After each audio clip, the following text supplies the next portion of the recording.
Hollywood did prior to my coming on the scene and succeeding was that they would hire some guy who did 6 months in the California National Guard, and they'd pay him $500 to tell him which side the ribbons go on, Oh my and gosh. then tell him to go to sleep until they woke up, and that was really a matter of hubris. Hollywood felt that anybody who wore a uniform, especially wore a uniform as a career choice, couldn't conceivably have a creative bone in their body, or they wouldn't have done that. And that was the prevailing attitude. I think part of it was post-Vietnam and so on and so forth. Yeah. But I knew it wasn't true. I knew it was absolute nonsense. And I knew from my Marine Corps experience that the way to fix that was to introduce these people, not just by lecture, but by actual experience, into what the military is really like, who we are, how we talk, how we relate to each other, how we love each other, how we care for each other, how we treat each other. And so I would try to get that done. And as part of trying to get that done, I established a company, which was a military advisory service called Warriors Incorporated. And I brought in my executive officer and some other people, and I tried to get us work. The problem was when I would try to sell our services, people would say, look, we've been making military movies for 35 years, 50 years, and we've made zillions and trillions of dollars. And now you want to change the method? You want to fix it? It ain't broke. Well, it was broke. Yeah, I paid the money, but it pissed me off. yeah. But try to tell them that, we didn't have a voice, and I wanted to be that voice. And it was really frustrating. And I got a little job on a remake of a science fiction movie called Invaders from Mars. I was gonna say, Dale, I remember your lines from Saving Private Ryan. Yeah. Others might remember Platoon, especially the generation before me. And that was your second movie credit, Platoon. Yeah. But not many people know about this first credit that you're going to talk about. Nor should they. Nor should they. I watched the trailer before I did the interview, and I'm seeing Platoon. I'm just going to say that they're not in the same category. Yeah, they aren't. But hell, I had no compunction about killing Martians, So yeah. So at any rate, what happened was I was a director by the name of Toby Hooper did that. He's dead now too. God bless him. But he sent me to film school. He was an old Texas boy, and he had pity on me. And he let me look through the camera, and I learned what every department did. And it was a mini film school, and I really loved it. But now I had to put what I now knew to work. I had to find somebody who would trust me as the senior military advisor and as a pivotal part of the movie making experience of the whole process. Yeah. Yeah. Not just sit in a chair and tell us whether that's the right weapon or not. No, it goes into writing. It goes into pre-production. It goes into everything. All of that. Every bit of it. Yeah. So the upshot of this whole thing was that. I saw a little notice in a trade paper. I'd learned at this point to read the trade papers like Hollywood Reporter and Backstage and so on and so forth. And so I saw this little notice that said a heretofore relatively unknown writer-director by the name of Oliver Stone was going to do a war movie based on his own experience as a combat infantryman in Vietnam. And I said, whoa. Bingo. There it is. If I can get to this guy, he'll get it. Nobody else might, but he will. And through a long series of machinations and maneuvers, I can't really tell you about them because the statute of limitations may not have run out yet. But a series of machinations, I got to it. And I did my best 2-minute drill. And I said, listen, here's what's wrong with most military movies, and here's how you fix it. And being a kind of an unconventional character to begin with, he bought it. He said, yeah, I think you're right. And the bottom line is that he gave me 33 actors, including luminaries who at that point weren't anything. I mean, Forrest Whitaker, Johnny Depp, um, Charlie Sheen, Tom Berenger, Willem Dafoe. Yeah. They weren't names at that point. Who's who? Yeah. Neither, and like you said, neither was Oliver Stone. Yeah. That's right. Yeah.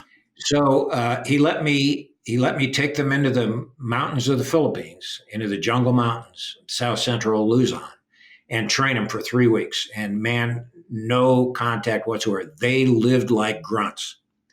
And I mean, I was hard on them. So the upshot was that when we brought them down out of there, they were who we were as 19-year-old kids in Vietnam. And Oliver recognized that, and he said, "Look, you need to help me. We don't have much money. We had less than $10 million to make that entire film." Wow.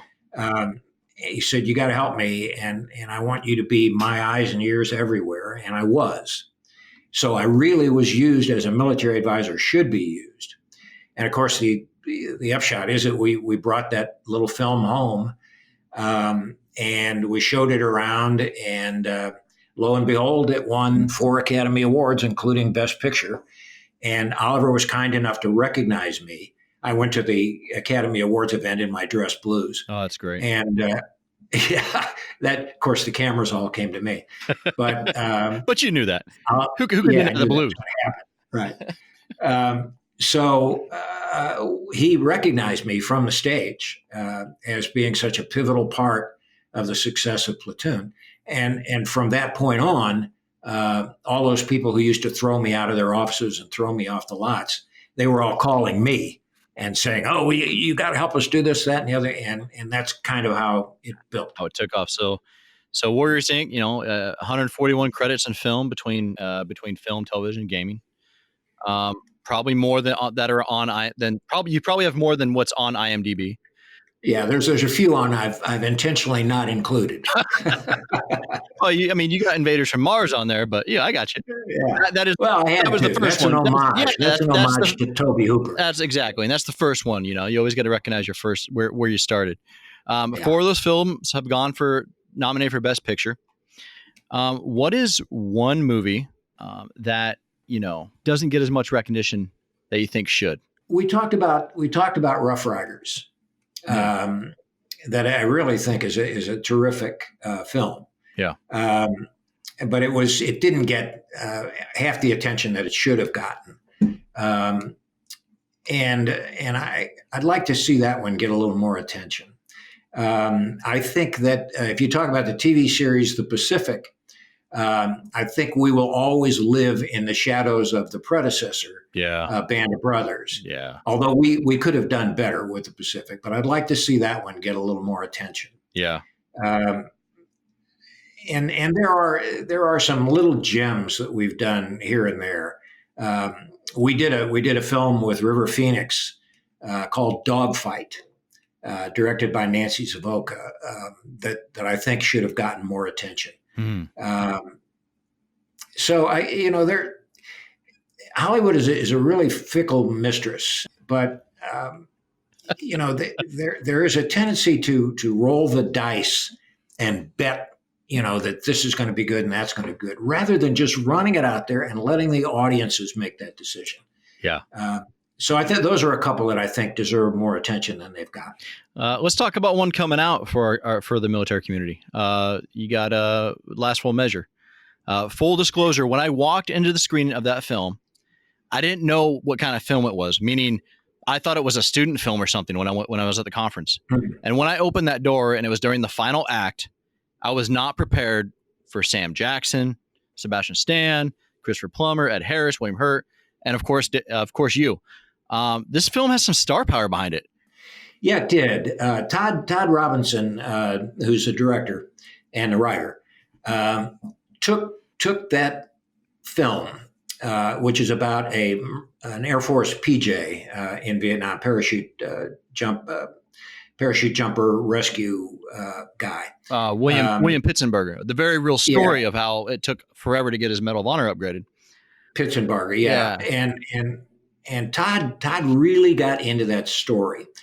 He brought me in early to talk to him about Vietnam and about how veterans felt and how they did and so on and so forth. We had many, many hours of conversation, and he cast me in it.